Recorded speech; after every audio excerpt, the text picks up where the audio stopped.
ونشهد أن لا إله إلا الله وحده لا شريك له ونشهد أن سيدنا وحبيبنا ومولانا محمدا عبده ورسوله أما بعد فأعوذ بالله من الشيطان الرجيم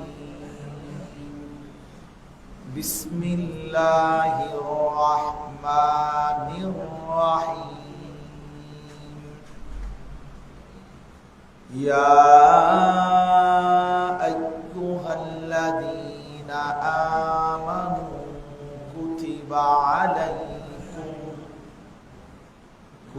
عليكم الصيام كما كتب على الذين من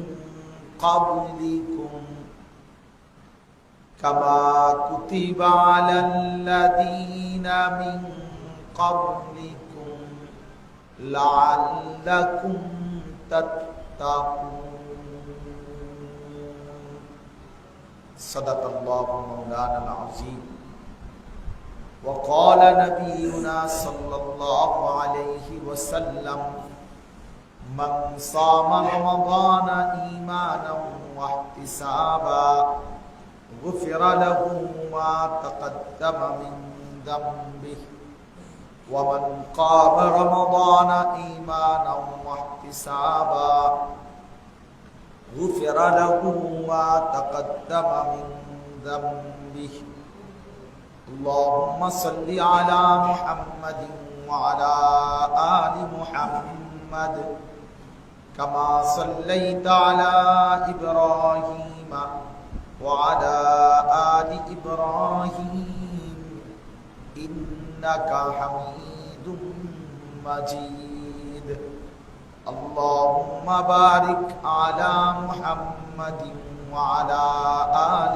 محمد كما باركت على إبراهيم وعلى آل إبراهيم إنك حميد مجيد سبحانك لا علم لنا إلا ما علمتنا إنك أنت العليم الحكيم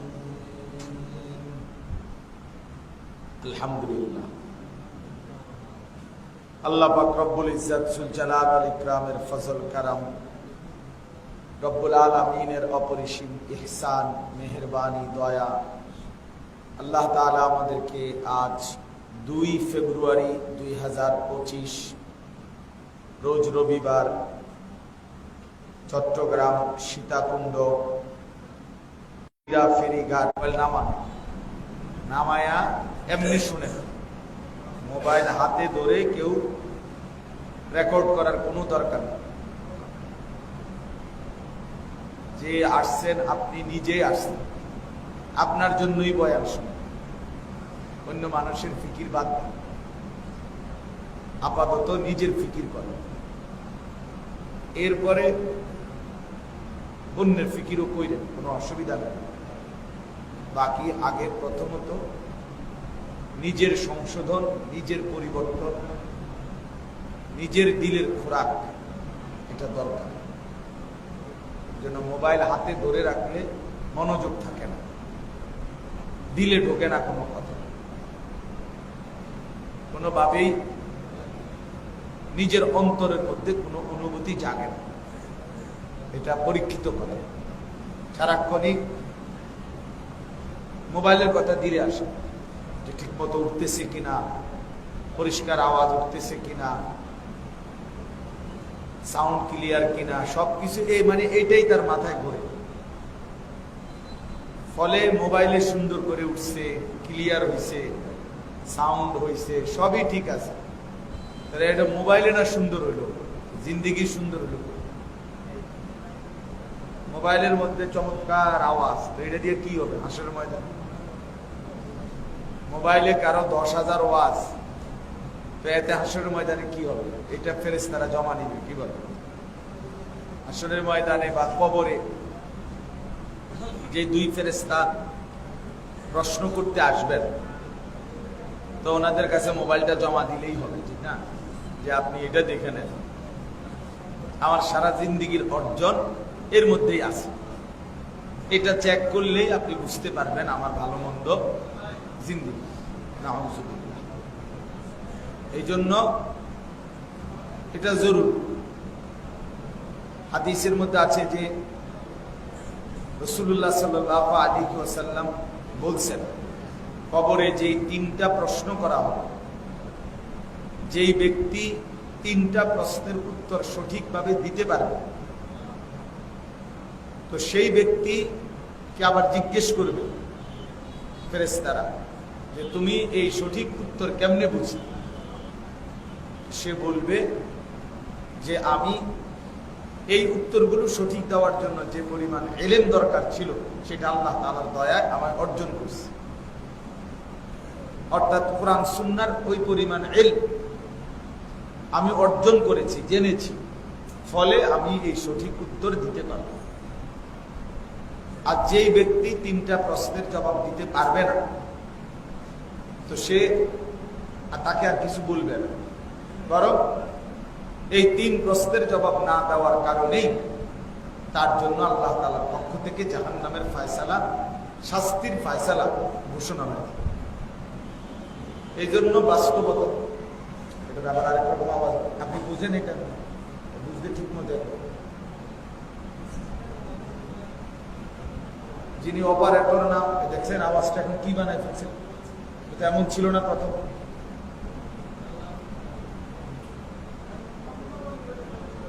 এই জন্য ভাই ফ্যান কমান, ফ্যান কমান, এত গরম আইসা পড়ছে না, একটু গরম লাগুক, কিচ্ছু হবে না, ফ্যান কমায় দেন, এইটা বন্ধ করে দিন। 1-2টা রাখলেই হবে, যেটুকু হয়। তো এই জন্য এটা বলতে চাচ্ছি যে ইলম নিজের জন্য, নিজের ভিতরে গ্রহণ করা, এটা খুব জরুরি বিষয়, খুব জরুরি। যে ব্যক্তির ভিতরে কোরআন সুন্নাহর কিছু না কিছু ইলম আসে, তার দ্বারাই আমলে পরিণত হয়। মূলত প্রত্যেকটা নেক আমলের ক্ষেত্রে কোরআন সুন্নাহর ইলম জরুরি। সহিহ ইলম ছাড়া আমলের মধ্যে ঘাটতি থেকে যায়, ত্রুটি থেকে যায়। অনেক মানুষ দেখবেন 30 বছর 50 বছর নামাজ পড়তেছে, একটা সূরা কেরাতও শুদ্ধ না। জেনারেল শিক্ষিত অনেক ছেলে পেলে নামাজ পড়ে, শুক্রবারে জুমার নামাজ পড়ে, কি পড়ে এই কইতে পারে? একটা সূরা কেরাত জিজ্ঞাসা করবেন, অশুদ্ধ, একদম অশুদ্ধ, এর দ্বারা কিচ্ছু হয় না, কোনো লাভ হবে না, এক বিন্দু কোনো লাভ হবে না। যার সূরা কেরাত দোয়া কালাম অশুদ্ধ, তার কোনো নামাজই হয় না। 200 বছর পড়লেও হবে না, কাবা ঘরের ছাদে দাঁড়াইয়া পড়লেও হবে না। আমি বললাম, আপনি চ্যালেঞ্জ করলে কাউরে জিজ্ঞাসা করেন। নামাজ ভঙ্গের কারণ 19টি। আমরা মাদ্রাসায় ছোট্টবেলায় নুরানিতে পড়ছি, এখনো নুরানি মাদ্রাসায় 6 বছরের বাচ্চারে জিগেল হয়ে এটা কই, যে কোনো নুরানি মাদ্রাসায় আপনি গিয়ে শুনলেন 6-7 বছরের নুরানি বাচ্চাদেরকে ওইটা পড়ানো হয় যে নামাজ ভঙ্গের কারণ 19টি। এর মধ্যে 1 নাম্বার হলো নামাজে অশুদ্ধ কেরাত পড়া, নামাজে অশুদ্ধ কেরাত পড়া। অতএব যার সূরা কেরাত অশুদ্ধ, তার নামাজ হয় না। আপনি সামনের কাতারে ইমাম সাহেবের আগে পড়লো তো, আত্তাহিয়াতু লিল্লাহি, শব্দটা আত্তাহিয়াতু, আপনি কোন আত্তাহিয়াতু, আত্তাহিয়াতু না, হাত উচ্চারণ হলো না। শব্দ তো হলো সুবহানা রাব্বিয়াল আযীম। আপনি সুবহানা রাব্বিয়াল আযীম, সুবহানা রাব্বিয়াল আযীম, সুবহানা রাব্বিয়াল আযীম কি বললেন? এটা তো কিচ্ছু হয়েছে না, এটা তো হয় নাই। বুঝছেন না কথা? এজন্য যাদের সূরা কেরাত দোয়া কালাম অশুদ্ধ, তাদের নামাজ হয় না। এজন্য নিজে নিজে ধোঁকা খাইলে হবে না। কোরআন শরীফে আছে যে আল্লাহ তাআলা বলছে, বহু মানুষ দুনিয়ার জীবনে নিজে ভাবছিল বড় ভালো কাজ করছে, কিন্তু হাসরের ময়দানে গিয়ে দেখবে তার সেই ভালো কাজের কোনো ওজন আসে না। সূরা কাহফের মধ্যে ফালা নুকিমু লাহুম ইয়াওমাল কিয়ামাতি ওয়াজনা, ওজন নাই। ওজন কিরে, আমার আমলের ওজন আসে না কেন? 100 গ্রাম ওজন হয় না মিজানের পাল্লায় যখন দিবে। এই জন্য অশুদ্ধ, ভুল। ফামান কানা ইয়ারজু লিকা রাব্বিহি ফালইয়ামাল আমালান সালিহান ওয়া লা ইউশরিক বিইবাদাতি রাব্বিহি আহাদা। আল্লাহ তাআলা বলেন, যে আল্লাহর সাক্ষাৎ চায়, মানে জান্নাত চায়, তার দুইটা জিনিস বাধ্যতামূলক। এক, ফালইয়ামাল, সে যেন আমল করে, আমালান সালিহা, বিশুদ্ধ আমল। আর হলো ওয়ালা ইউশরিক বিইবাদাতি রাব্বিহি আহাদা, সে যেন তার ইবাদতের মধ্যে, কোনো আমলের মধ্যে আল্লাহ ভিন্ন অন্য কাউকে অংশীদার না বানায়।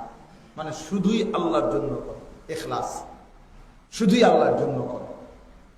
তাহলে 1 নাম্বার হলো আমলটা সালেহ হইতে হবে। এজন্য যেই কোনো আমল আল্লাহর কাছে কবুল হওয়ার জন্য, জান্নাতের উপযোগী হওয়ার জন্য 2 জিনিস জরুরি। 1, আমলটি বিশুদ্ধ হওয়া। 2, আল্লাহর জন্যই হওয়া। এটা লাজম। পরীক্ষা তো দিয়েছেন 3 ঘন্টা, আমিও তো দেখছি 3 ঘন্টা। যে ছেলেটা ফেল করে রেজাল্ট, হেতো তো 3 ঘন্টায় আসছিল পরীক্ষার হলে, সে তো 1 ঘন্টা আগে বাইরে হয়ে গেছে না, আমরা ফেল করলো কেন? কথা বলে, সে তো ঢুকছে 10টায়, বাইরে 1টা বাজে। পরীক্ষা তো দিছে, দেখলাম কি হাবিজাবি লিখছো, সে তো বই 3 ঘন্টা ঘুমাইছে, ফেল করলো কেন? পরীক্ষক যা চাইছে সে তা দেয় নাই, সে যা দিছে পরীক্ষক তা চায় না। আল্লাহ তাআলা যা চাইছে বান্দার কাছে, সে তা করে না। আর বান্দা যেগুলো করছে, আল্লাহ এগুলো চায়। এটা জরুরি। ফালিয়ামাল আমালান সালিহান মান আমিলা সালিহান ইল্লাল্লাযীনা আমানু ওয়া আমিলুস সালিহাত ওয়া'আদাল্লাহুল্লাযীনা আমানু ওয়া আমিলুস সালিহাত।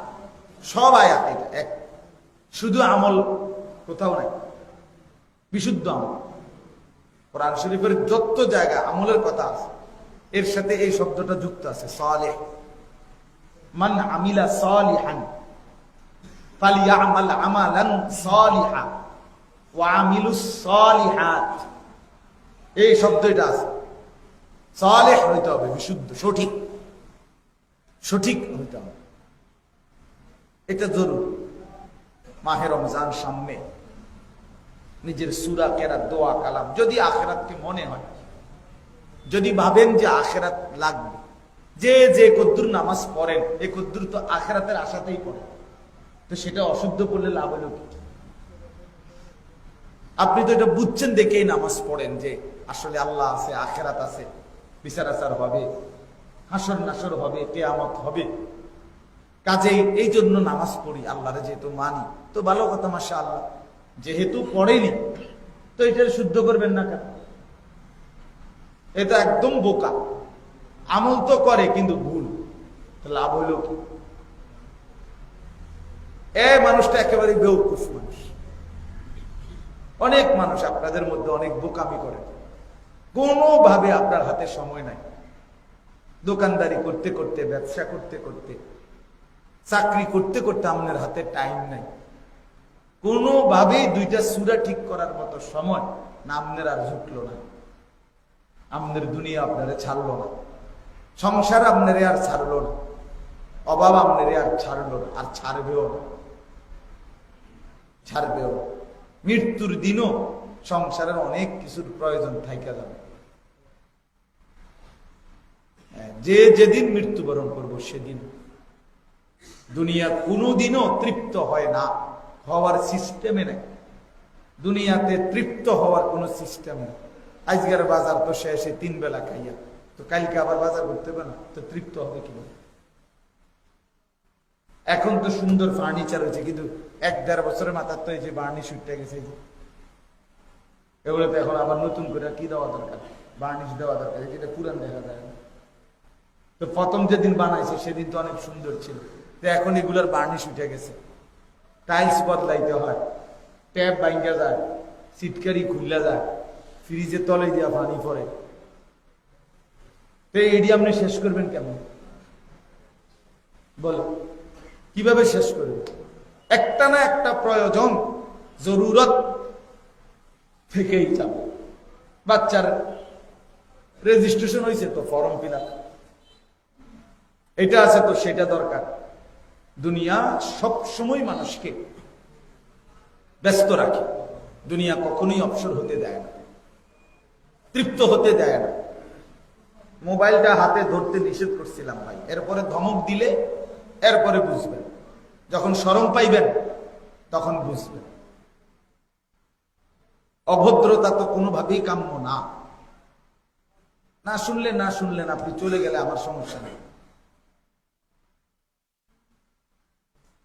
বললাম যে নিজের জন্য শুনেন। এতক্ষণের এতগুলো কথার মাকসাদ তো এটাই বোঝানোর উদ্দেশ্য ছিল, মানে এইটা ছাড়া জিন্দেগি চলে না।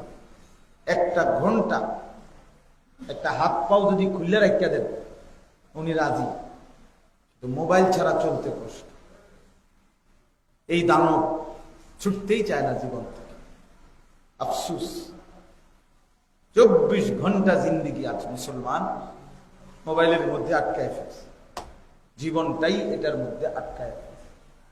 হাসি কান্না, আনন্দ বেদনা, রাত দিন, ভালোবাসা, আবেগ, অনুভূতি, সবকিছু এটার ভিতরে। হাসলেও এটা, কাঁদলেও এটা। এই যে একটা জিনিস একদিন দেখবেন এমন ভাবে নিশ্চিহ্ন হবে, আমাদের জিন্দেগি নিশ্চিহ্ন কইরা একদিন ঠিকই হারায় যাবে। একদিন থাকবে না এই প্রযুক্তি, এই আধুনিকতা, কিন্তু এর দ্বারা যার যে গুণাটা হইছে সেটা কিন্তু সাথে নিয়েই হাসরের ময়দানে উঠতে হবে, সাথে নিয়েই উঠতে হবে বন্ধু, সাথে নিয়েই উঠতে হবে। ফিতাওয়ালা ক্যাসেট আমরা ছোটবেলায় দেখছি, অন্যায়। সিডি ক্যাসেট চ্যাপ্টা চ্যাপ্টা আমরা দেখছি, এখন নাই। ল্যান্ড ফোন, টিএনটির ফোন ব্যাপক প্রচলন ছিল, অন্যায়। এই টুকটাক থাকতে পারে। টেলিগ্রাফ আমি দেখছি, ছোট কাগজের মধ্যে টেলিগ্রাফ দ্রুততম আসতো, এগুলো এখন নাই। ডাক পিয়নের চিঠি ব্যাপক প্রচলন ছিল, এখন নাই। তাহলে আমার বয়স মাত্র 43, তাহলে 43 বছরের ভিতরে এতগুলো জিনিস হারায় গেল পৃথিবী থেকে। আগামী 30 বছরের ভিতরে এগুলো হারায় যাবে, এগুলো হারায় যাবে। কিন্তু এর দ্বারা যে গুনাহ হয়েছে সেটা তো আর হারাবে না আমাদের জীবন থেকে, সেটা তো আর হারাবে না। প্রত্যেকেই তার নিজের জিন্দেগির ভালো মন্দ নিয়েই হাসরের ময়দানে দাঁড়ায়। ফামান ইয়ামাল মিসকালা যাররাতিন খায়রান ইয়ারা ওয়া মান ইয়ামাল মিসকালা যাররাতিন শাররান ইয়ারা। আল্লাহ তাআলা বলেন, এক বিন্দু, এক যাররা ভালোটাও দেখবা, মন্দটাও দেখবা। ওয়া মান ইয়ামাল মিসকালা যাররাতিন শাররান। কোরআনুল কারীম আল্লাহ তাআলা বলেন, ইয়াউমা তুবলাস সারাইর, তোমাদের সমস্ত গোপন বিষয় সেদিন খুলে দেওয়া হবে। আফালা ইয়ালামু ইদা বু'থিরা মা ফিল কুবুর ওয়া হুসিলা মা ফিস সুদুর। আল্লাহ বলে, তোমাদের দিলের ভিতরের বিষয়গুলো, অন্তরের ভিতরের জল্পনা কল্পনাগুলো কিয়ামতের দিন প্রকাশ করে দেওয়া হবে। আপনি কি কি ভাবছিলেন, আপনি কি কি ভাবছিলেন, কি কি জল্পনা কল্পনা করছিলেন, এইটাও কিয়ামতের দিন স্পষ্ট করে দেওয়া হবে। এখন ভেবে দেখেন তো, এক নারীকে দেখে, এক ছবিকে দেখে কি কি ভাবছিলাম, রাস্তার এক নারীকে দেখে দিলের মধ্যে কি কি আসছিল আমার আপনার, সেগুলো হাসরের ময়দানে স্পষ্ট। ইন্নাস সামআ ওয়াল বাসারা ওয়াল ফুআদা কুল্লু উলাইকা কানা আনহু মাসউলা। আল্লাহ তাআলা বলে নিশ্চয়ই কান, চোখ এবং অন্তর আমি আল্লাহ তাআলা প্রশ্নের উত্তর দিব। কিয়ামতের দিন জিজ্ঞেস করব, তো দিল বলে দিবে আমাকে নিয়ে এই ভাবছি। অন্তরের সব কিছু ভাবনা হাসরের দিন এই অন্তর কথা বলবে, উত্তর দিবে আল্লাহ তাআলার প্রশ্নের।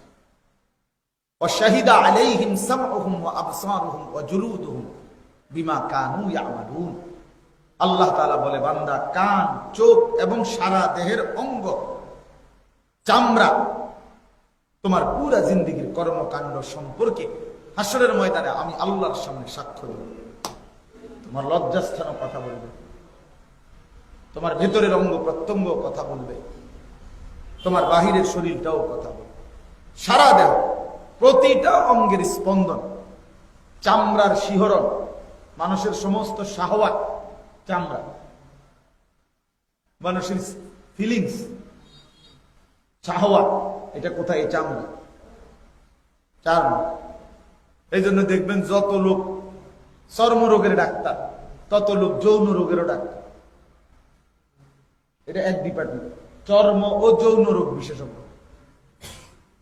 এটা মূল বিষয় হলো এটা, মানুষের এই ফিলিংস, শাহওয়াত, যৌনতার অনুভূতি সবকিছু চামড়া। এই জন্য চর্ম ডাক্তার আর যৌন ডাক্তার একই বিষয়, এটা একই ডিপার্টমেন্ট, গবেষণার বিষয়। তাইলে আল্লাহ তাআলা বলেন এই তোমার চামড়া বলে দিবে তোমার জিন্দেগীর এই ফিলিংস গুলো, শিহরণ গুলো, শাহওয়াত গুলো সব প্রকাশ করে দিবে।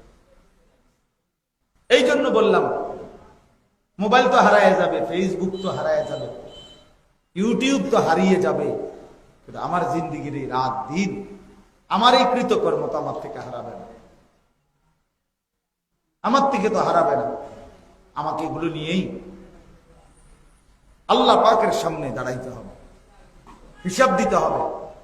আমি না চাইলেও আমার অঙ্গ প্রত্যঙ্গ বলবে আমার ইচ্ছার বিরুদ্ধে, ইচ্ছার বিরুদ্ধে। ওয়াতুকাল্লিমুনা আইদিহিম ওয়া তাশহাদু আরজুলুহুম বিমা কানু ইয়াকসিবুন। আল্লাহ তাআলা বলেন হাত এবং জবান তোমাদের পুরা জিন্দেগি। ভাই আপনারা একজন আরেকজনকে বলেন যে মোবাইলের কথা, যে দেখতেছেন এই যে এই অপদার্থগুলোকে বলেন,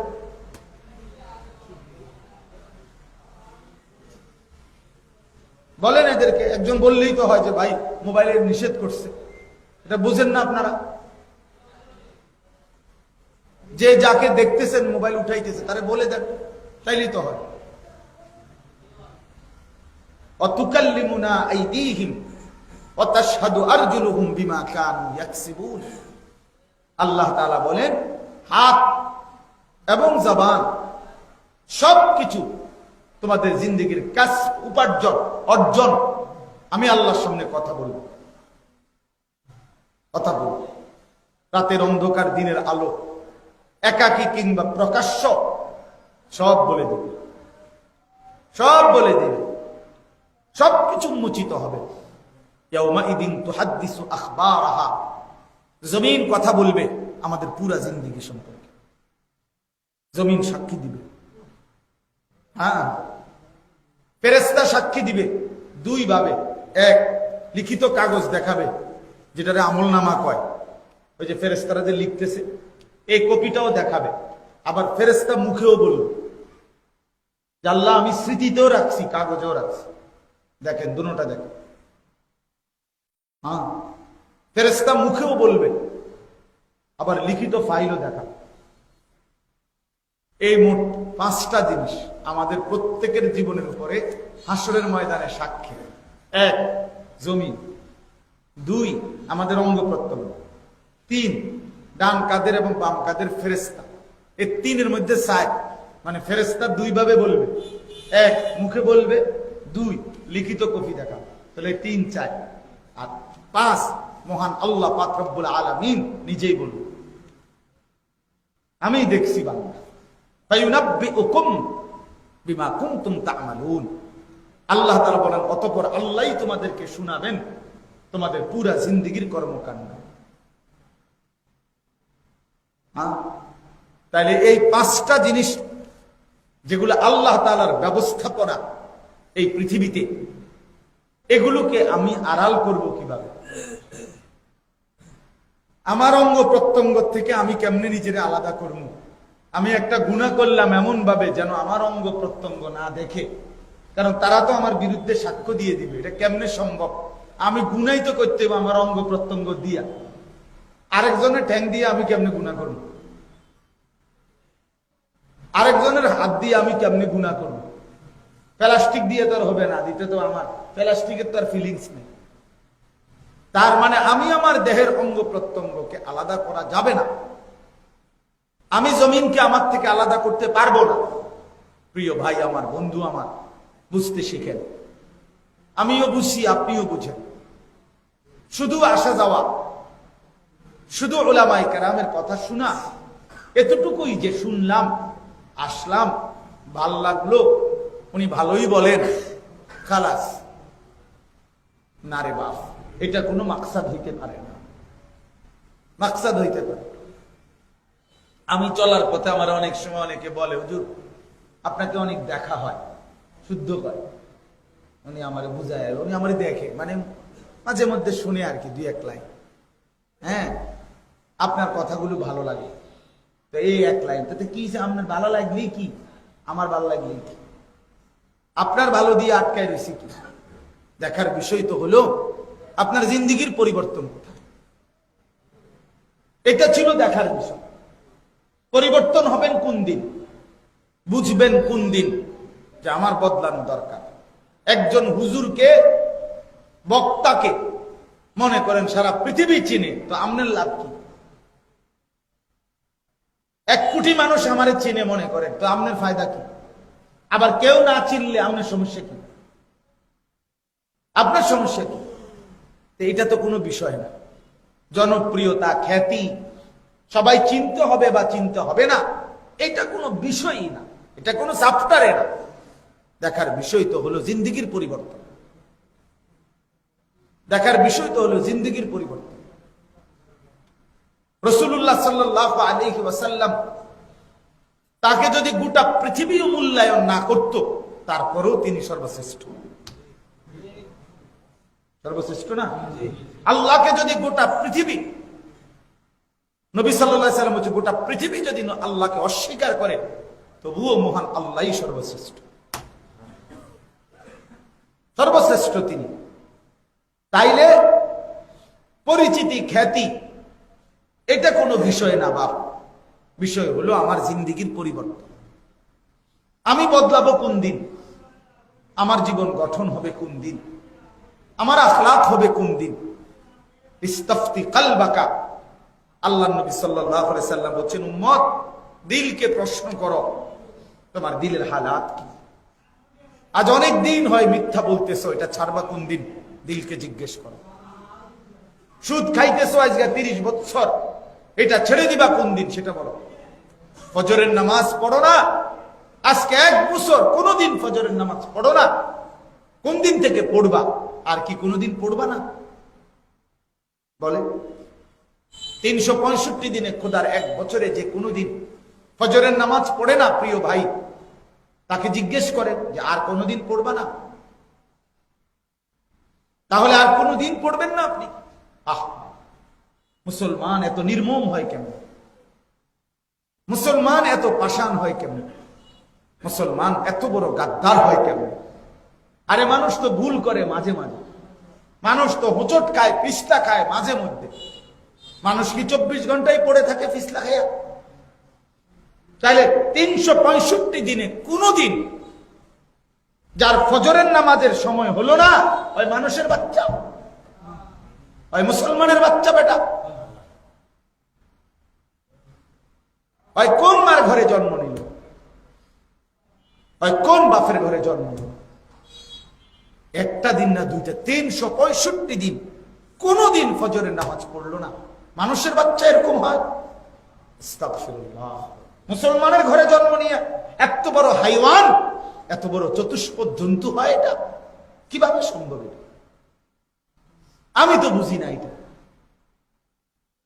30 বছর কেমনে সুদ খায়, সারা বছর কেমনে মিশা কথা কয়, সারা বছর কেমনে কথায় কথায় গালি দেয়, প্রত্যেকদিন কেমনে বিড়ি সিগারেট খায়, ডেইলি কেমনে নাচ গান, টেলিভিশন নাচ গান দেখে, নাটক সিনেমা দেখে। মুসলমান এত বড় অসভ্য কেমনে হয়? মুসলমান এত বড় অসভ্য কিভাবে হয়নি? যার রক্তে ঈমান আছে,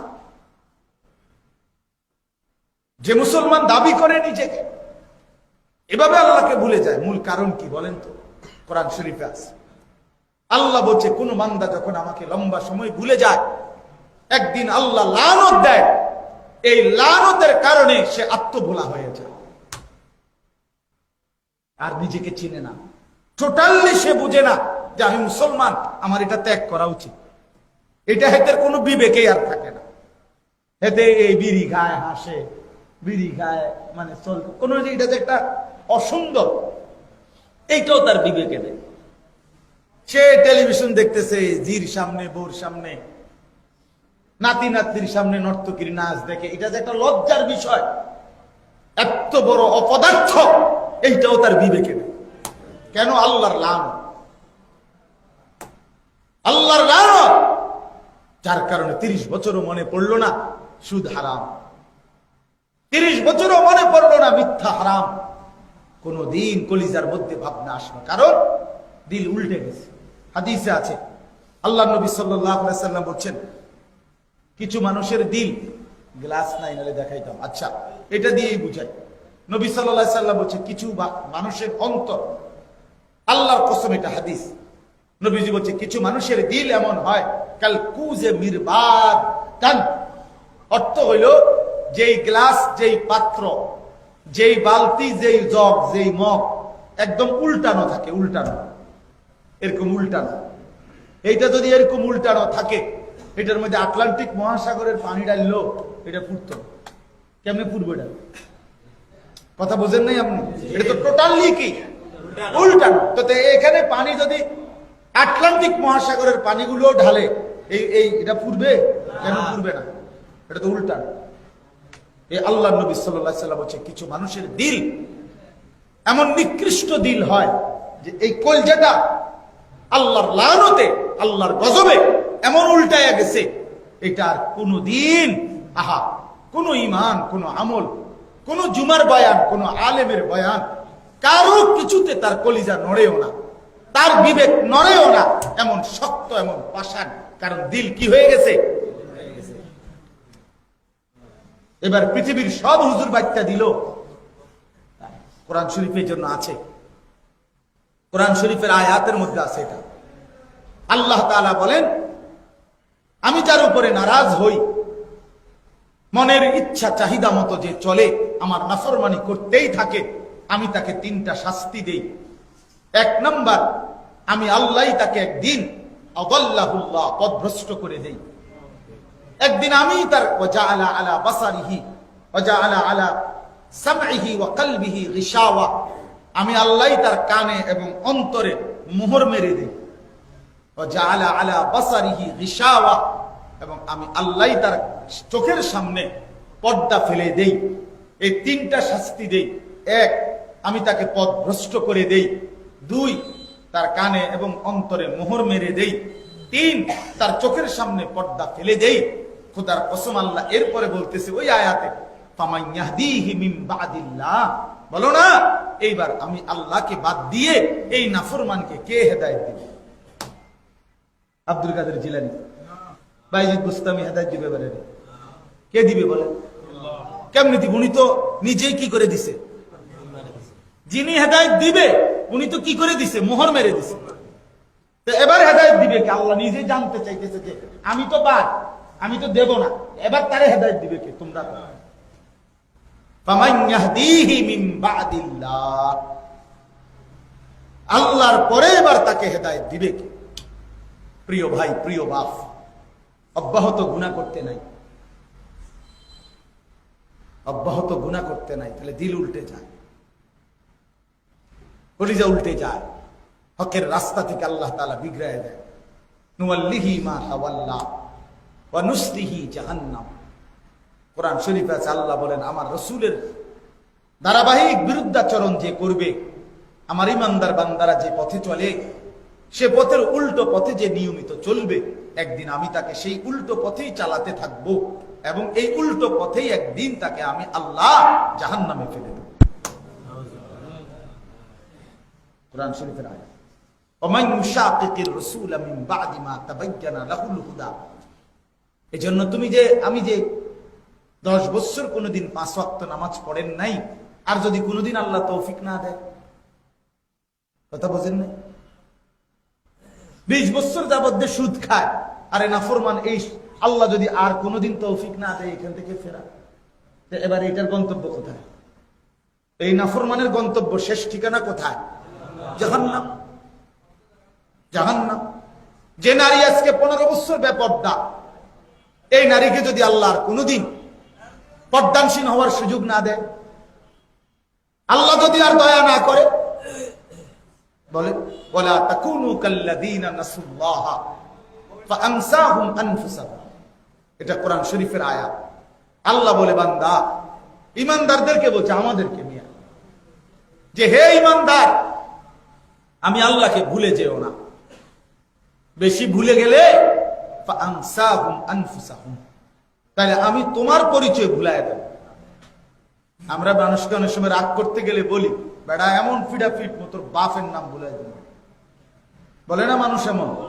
আল্লাহ তাআলা বলে, নাফরমান, এত বেশি আমার নাফরমানি করলি, ঠিক আছে, একদিন আমি তোর পরিচয় ভুলাই দেব, আর কোনোদিন মনে থাকবে না তুমি মুমিন, আর কোনোদিন তোমার আখিরাত তোমার কলিজার মধ্যে আমি মনে করাবো না। উলাইকা হুমুল ফাসিকুন। আল্লাহ বলে, সেদিন তোমার পরিচয় হয়ে যাবে স্থায়ীভাবে ফাসিক, পাপী। এই জন্য দেখবেন, ছিল তো মুসলমান, ছিল তো মুমিন, তো লাগাতার গুনাহ করতে করতে একদিন লোক মুখে উঠে গেছে এটা সুদখোর। মানুষ এমন কথা উঠলে, আরে থো হারামখোর, তারে বাদ দে। এই জীবনের তরে সিল লাগিয়া গেল, জীবনের তরে সিল লাগিয়া গেল আর কি। এখন কথা উঠলেই বলে, আরে বাদ দে, চরিত্রহীন লম্পট এটা, সারাদিন বেড়ি লইয়া পড়িয়া তাই, সারাদিন নারী নিয়ে পড়িয়া তাই, যার বেটা বাদ দে, বেটা অসভ্য, গাঁজাখোর, মদখোর, নেশাখোর, ফুট্টাখোর, বাবাখোর, ডাইলখোর, ইয়াবাখোর, হারামখোর। এই জীবনের তরে কি লাগিয়া গেল? উলাইকা হুমুল ফাসিকুন।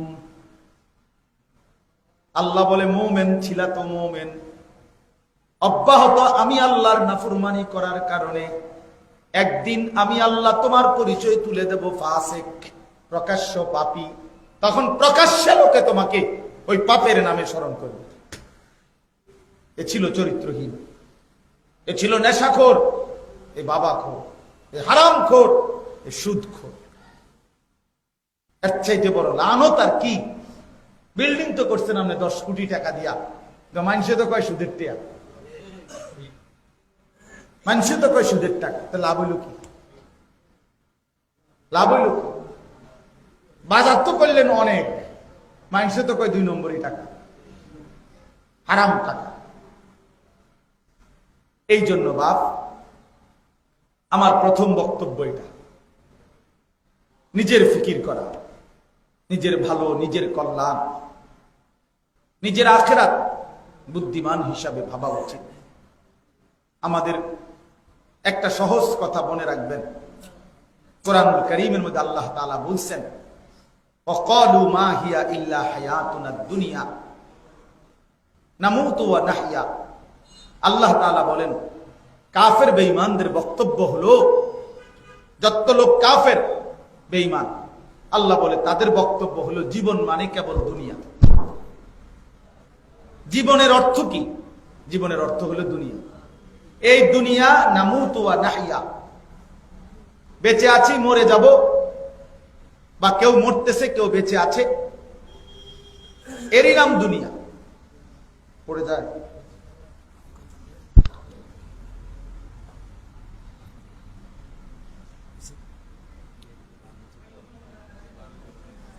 আচ্ছা, তো এর নাম জীবন। জীবনের অর্থই হলো দুনিয়া। আল্লাহর কসম, এটা আল্লাহ কোরআনে বলছে, এটা কাফেরের বক্তব্য।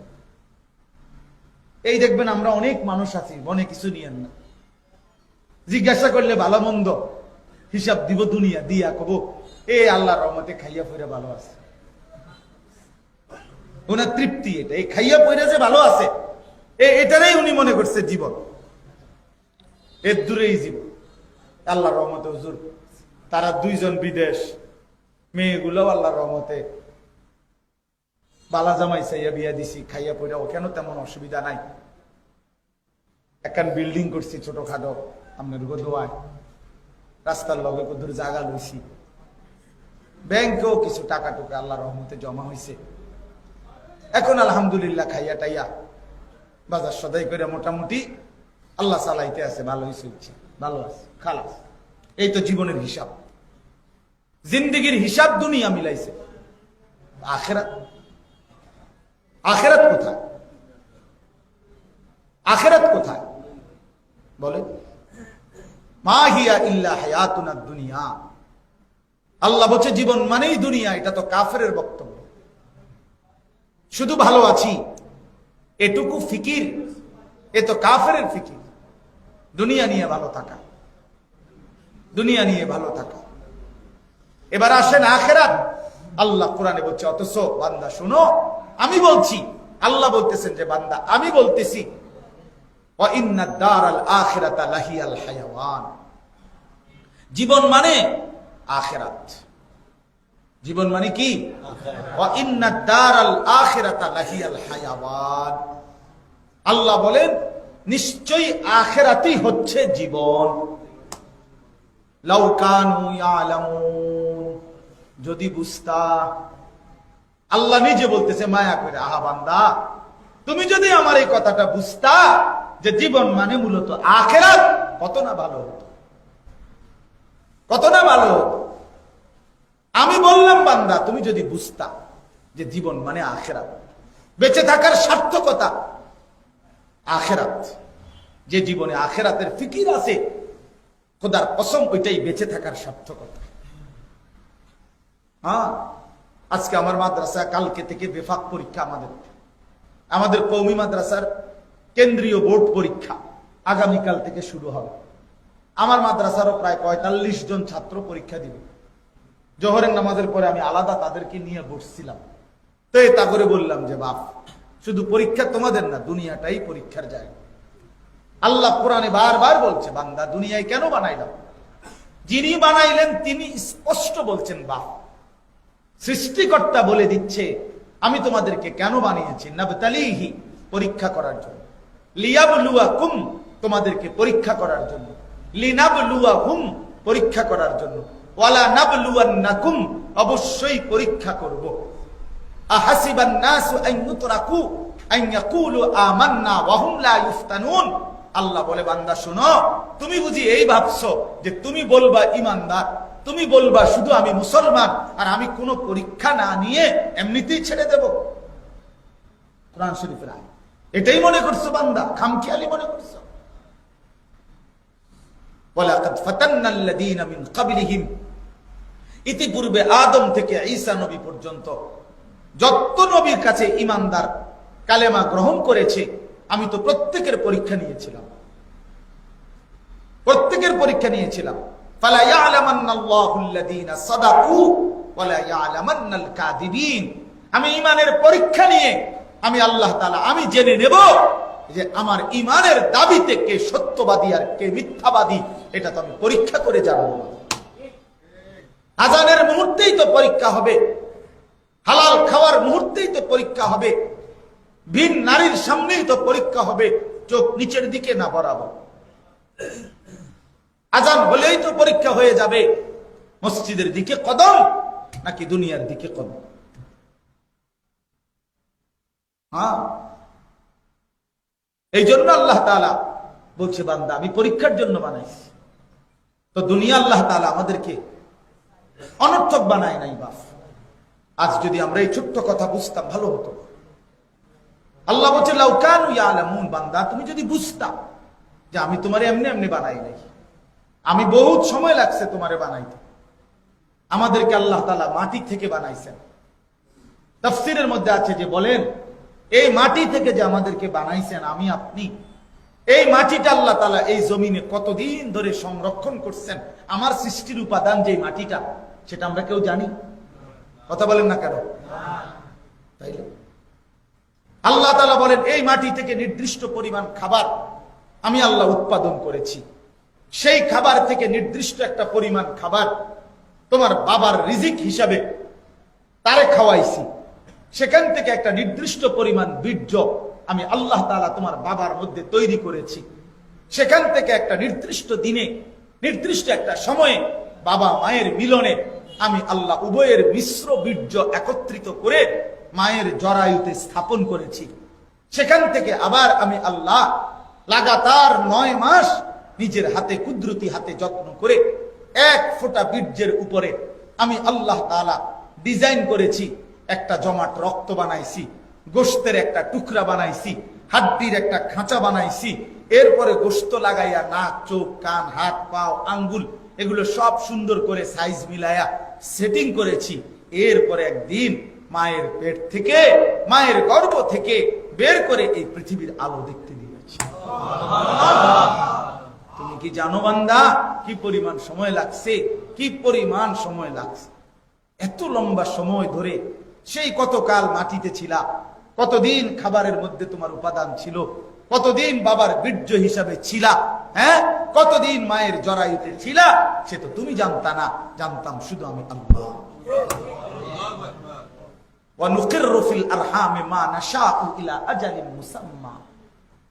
আল্লাহ বলেন মায়ের রেহেম, মায়ের জরায়ুর মধ্যে আমি আল্লাহ নির্দিষ্ট সময় পরিমাণ আমি অবস্থান করাই, আমি করাই।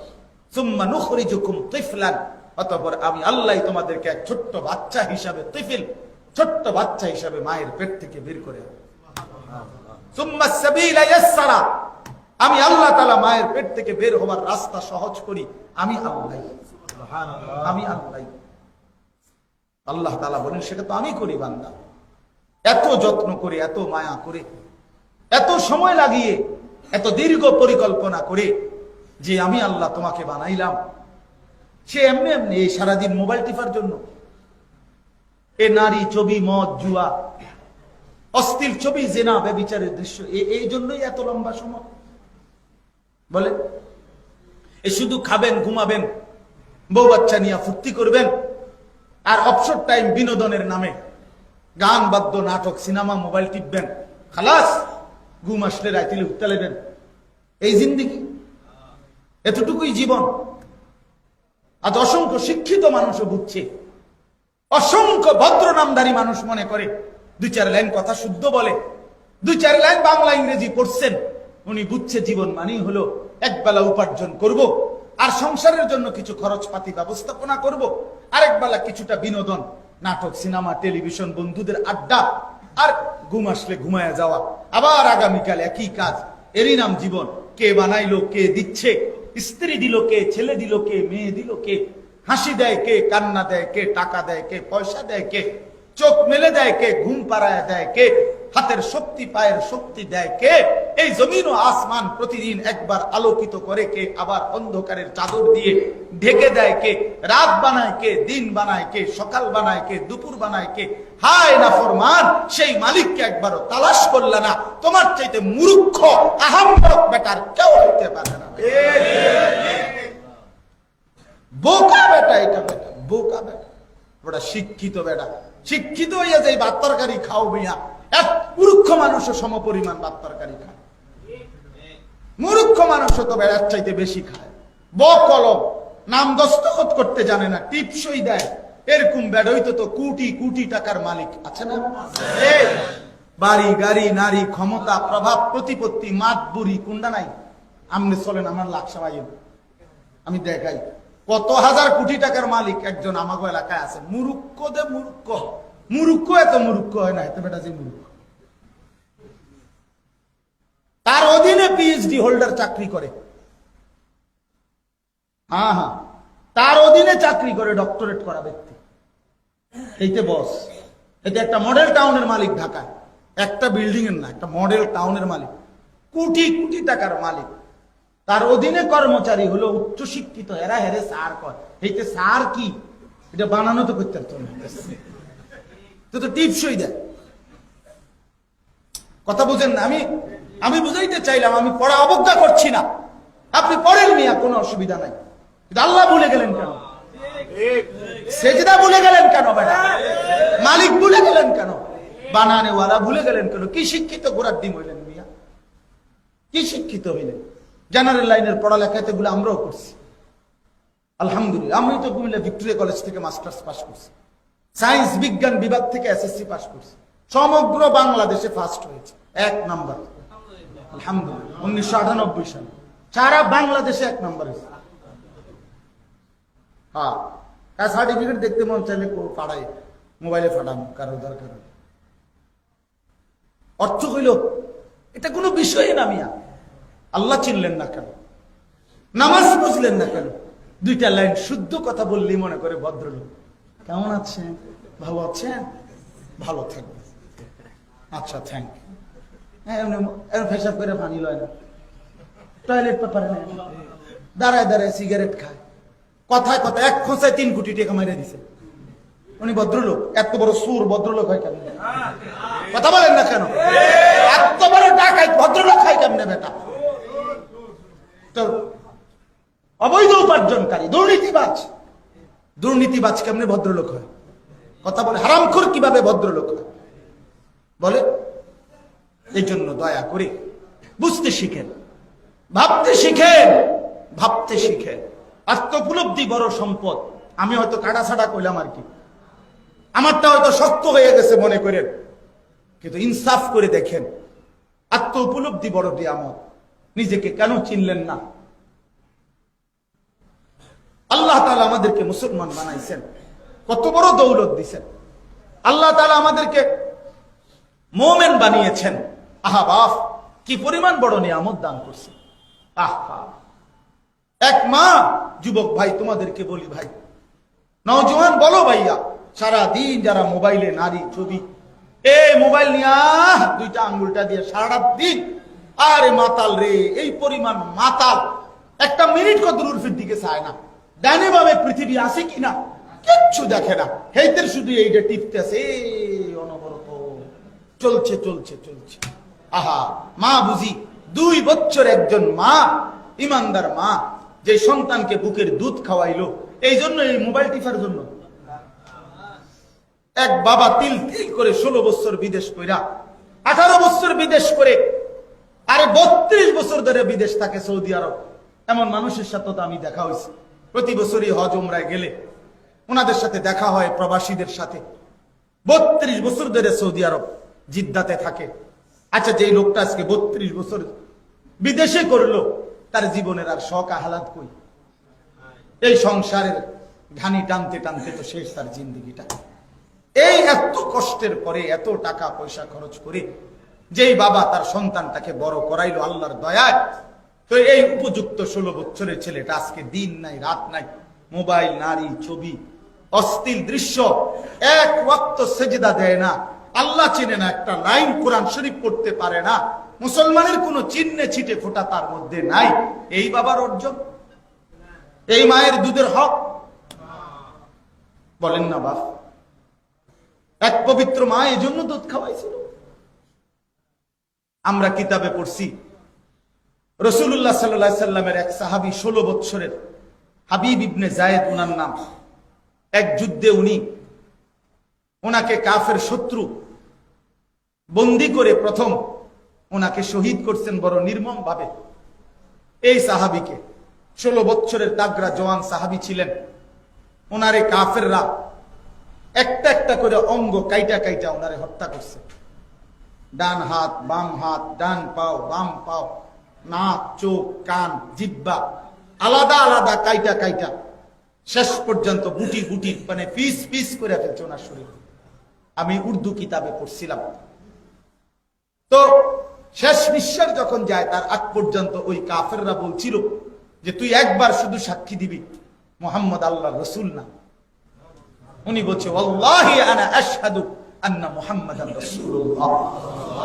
উনি বলছেন আল্লাহর কসম বেটা, আমি সাক্ষ্য দিলাম আমার মুহাম্মদ তিনি আমার আল্লাহর রাসূল। শেষ মুহূর্ত পর্যন্ত উনি এই সাক্ষ্য দিয়েছেন, একবারের জন্য এর ব্যতিক্রম বলে নাই। শেষ পর্যন্ত উনাকে কাইটা টুকরা টুকরা করে ফেলে দিছে। প্রিয় ভাই শুনেন, নওজোয়ান ভাই তোমরা শোনো ভাই, ওই কিতাবে আছে এই খবর যখন বাহরাইনের সীমান্ত থেকে যখন মদিনায় আসছে, ওনার আম্মার কাছে এই খবর।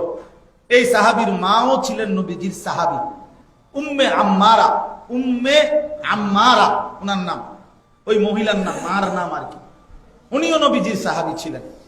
এই মার কাছে তখন এই সংবাদ আইসা বলছে, মা তোর ছেলেকে বেঈমান এভাবে কাইটা কাইটা আলাদা আলাদা করে টুকরা টুকরা করে ফেলছে, কিন্তু তোমার নবীর বিরুদ্ধে তোমার সন্তানের জবান দিয়ে একটা শব্দ উচ্চারণ হয় নাই। সে কালেমার সাক্ষ্য দিতে দিতে মৃত্যুবরণ করেছে। খোদার কসম বাপ শুনেন, ওই কিতাবে আছে, আমরা পড়ছি, এই মা চিৎকার করে একটা কথা বলছে, তখন মদিনাবাসী লিহাজাল ইয়াউমে আরদাতুহু, আল্লাহর কসম মদিনাবাসী এমন একটা দিনের জন্যই আমি আমার সন্তানকে বুকের দুধ খাওয়াইছি। আমার সন্তান আমার দুধের হক আদায় করছে। আমার পবিত্র 2 বছরের দুধ খাওয়াইছি আমার সন্তানকে। মাকসাদ ছিল আমার সন্তান আল্লাহর জন্য জান দিবে, আমার রাসূলের ভালোবাসায় জীবন দিবে। আমার সন্তান জীবন দিছে, আমার দুধের হক আদায় করছে। লিহাযাল ইয়াউমে আরদাতুহু, আজকের দিনের জন্যই আমি সন্তানকে বুকের দুধ খাওয়াইছি। এই ছিল ইমানদারের কথা। আজকে আমাদের নওজোয়ান যদি চরিত্রহীন হয়ে যায়, আগামীর ইসলাম আগাবে কাকে দিয়ে? উঠতি বয়সের 16 বছরের ছেলেটা একেবারে সুস্থ সবল, একটা রোগ নাই, একটা ব্যারাম নাই। ওমা তোর কেন এক ওয়াক্ত নামাজ পড়তে মন চায় না? 16 বছর বয়সে যদি এক ওয়াক্ত নামাজ না পড়ো, আরে নাফরমান, বাকিটা হায়াত তোর চলবে কেমনে? বলে এত অল্প বয়সে এত বড় নাফরমান হয়ে গেল, এত বড় গাদ্দার হয়ে গেল। 30 বছর পর্যন্ত, 60 বছর পর্যন্ত তোমার গাদ্দারি কোথায় গিয়ে পৌঁছবে? বলে বুঝেন নাই? 18 বছর বয়সে তুমি এক ওয়াক্ত কোনদিন ফজরের নামাজ পড়লা না, তো এই হায়াত আগামী 30 বছর পরে কই গিয়ে পৌঁছবে? বলে আশ্চর্য, এত সকাল নষ্ট হয়ে যায় কেমনে? এত অল্প বয়সে মুসলমানের সন্তান এত চরিত্রহীন হয় কিভাবে? রাত নাই, দিন নাই, সকাল নাই, দুপুর নাই, সন্ধ্যা নাই, এই এক ফিকির, এক জিন্দিগি, এক রাত, একই যে শুধু মোবাইল, শুধু নারী, শুধু ছবি, শুধু অশ্লীল দৃশ্য। এটাই রাত, এটাই দিন। মোবাইল দেখতে দেখতে আখিরি শেষ, ঘুমের আগে শেষ কাজ মোবাইলটা ঠিক মতো দেখতে থাকে। আমার একজনে দেখাইছে, এই কিছুদিন আগে তার মোবাইল দিয়া তার পরিচিত এক বন্ধু, উনি বলতেছে হুজুর আমি নিজে ভিডিও করছি, এটা দেখেন। আমি কাজে রাতের 3:30 বাজে, কসম আল্লাহ আমার দেখাইছে, কাজে রাত 3:30টায় আমি তার ছবিটা উঠাইছি হুজুর। তার হাতে মোবাইলটা এরকম, সে যে শুইছে আপনার মোবাইল দেখতে দেখতে ঘুম, পুরা ঘুমে, তার হাতের থেকে এটা কেবল লড়ে লড়ে পড়ে যায়, কিন্তু এইটা ফুল ঘুমে নাক ডাকতেছে, নাক ডাকার আওয়াজ শোনা যায়, এইটা হাতের থেকে পড়ে না। বুঝেন নাই কথা? হায় মুসলমান, হায় মুসলমান, কই গেল? কোথায় গিয়া থামলো জিন্দিগি? এই মোবাইল দেখতে দেখতে সারা রাত, শেষ ঘুম থেকে যাওয়া, শেষ আখিরি আমল মোবাইলটা রাখলো কিনা বাইশের লগে।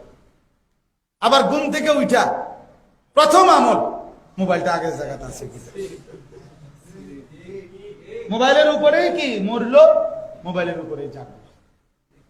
জিন্দিগির আখিরি আমল, মৃত্যু হইলে ফেরেশতা লিখবে আল্লাহ আপনার বান্দার আখিরি আমল ছিল মোবাইলটা স্বহস্তে বালিশের পাশে রাখছিল। এই ছিল আপনার বান্দার শেষ আমল। আর আমাদের নবী সাল্লাল্লাহু আলাইহি সাল্লামের শেষ আমল ছিল, আল্লাহর কসম, বুখারীর হাদিস, প্রিয় নবী সাল্লাল্লাহু আলাইহি সাল্লামের শেষ আমল কি ছিল? রবিউল আউয়াল মাসে সোমবার দিন নবীজি যেদিন ইন্তেকাল করছেন, সেদিন নবীজির আখিরি আমল ছিল নবীজি মিসওয়াক করতে করতে ইন্তেকাল করছে। বুখারীর হাদিস। আম্মা জান আয়েশা রাদিয়াল্লাহু তাআলা আনহা বলেন, আমি নিজে, নবীজি এত অসুস্থ ছিলেন যে হাত একবারে দুর্বল, তা আমি নিজের দাঁত দিয়া মিসওয়াক চাবাইয়া একদম নরম করে দিছি, নবীজি হাত মোবারকে দিছি। নবীজি আস্তে আস্তে মিসওয়াক করতে করতে এই অবস্থায় হাত কাত হইছে, আল্লাহ নবী ইন্তেকাল করছে। এজন্য কিতাব, সব কিতাবে আছে, কেউ যদি নিয়মিত মিসওয়াক করে তা তার 70টা পুরস্কার আছে। এর মধ্যে একটা পুরস্কার দুনিয়া, আর 69টি পুরস্কার আসমানে আখিরাতে। এই দুনিয়ার একটা পুরস্কার হলো আল্লাহ তাআলা তার মৃত্যুর সময় জবানে কালেমায়ে শাহাদাত উচ্চারণ করেন। সুবহানাল্লাহ। ফতোয়ায়ে শামিতা তাযকিরুশ শাহাদাতাইন ইনদাল মাউত। আমি তো প্রায় বলি আমার জীবনে আমি আলহামদুলিল্লাহ, আমার আমল নামাও যদি কেউ চেক করে হাসরের ময়দানে, আমার জীবনে আমি সবচেয়ে বেশি কিনছি কি যদি ফেরেশতা দেখায় তো এটা আসবে মিসওয়াক। কারণ মিসওয়াক হারায় যায় বেশি, শয়তানে মনে ভুলায় দেয়। সব মোবাইলে যদি এতবার হারাইতো তো ভিক্ষা করার লাগবে। বুঝেন নাই কথাটা? কিন্তু এটা হারায় না, কিন্তু মোবাইল হারায় যায়। আরে মিসওয়াক ওই অজুর জায়গা থেকে যায়, মূলত শয়তান ভুলায় দেয়। বাকি আমি সব সময় এটা বলি, মিসওয়াকের সাথে আমি কথা বলে নিছি নিজে, মানে মিসওয়াকের লগে বলে নিছি যে দোস্ত তুমি হারাইতে পারো কতক্ষণ, আমি কিনতে পারি কতক্ষণ। আর বেড়া হইলে দেখা কিন্তু তাই তুমি কেমনে হারাও কতক্ষণ, দরকার হলে সপ্তাহে 5টা কিনবো, কি অসুবিধা কি? তারপরেও আমি শাহাদাতের উচ্চারণ চাই, কারণ যার কালেমায়ে শাহাদাত জবানে উচ্চারিত হবে, ইমানের মৃত্যু হবে, তার ঠিকানা জান্নাত। সুবহানাল্লাহ। মান ক্বালা আখিরু কালামিহি লা ইলাহা ইল্লাল্লাহ দাখালাল জান্নাহ। যার আখির কালাম কি লা ইলাহা ইল্লাল্লাহ দাখালাল জান্নাহ, সে জান্নাতে চলে যাবে। এইজন্য দোস্ত বন্ধু, আমি এতগুলো কথার একটাই উদ্দেশ্য আছে, এই বাকি আর 5টা মিনিট 10টা মিনিটে শেষ করছি। এই এতগুলো কথার অর্থ হইল আপনাদেরকে, জওয়ান ভাই বাবারা, যে আমাদের জিন্দেগির মাকসাদ আখিরাত। বলেন কি? আবার বলেন আখিরাত। প্রিয় ভাই, এই ভুল কইরেন না, দুনিয়া নিয়ে ব্যস্ত, দুনিয়ার হিসাব দেখাইয়েন না। দুনিয়া আপনার কি কি অর্জন হচ্ছে, ইডি হুদ্দা, ইডি আমরা জানি। এই আপনার গাড়ি আছে একটা, বাড়ি আছে একটা, 3 ছেলে চাকরি করে, সবার বেতন 40,000-এর উপর, ইডি ইডি হুদ্দা কথা, ইডি কইেন। তো গাড়ি, এই সমস্ত প্রাইভেট কার, এগুলা দিয়ে ইউরোপ আমেরিকাতে ছাগল টানে, বুঝলেন না?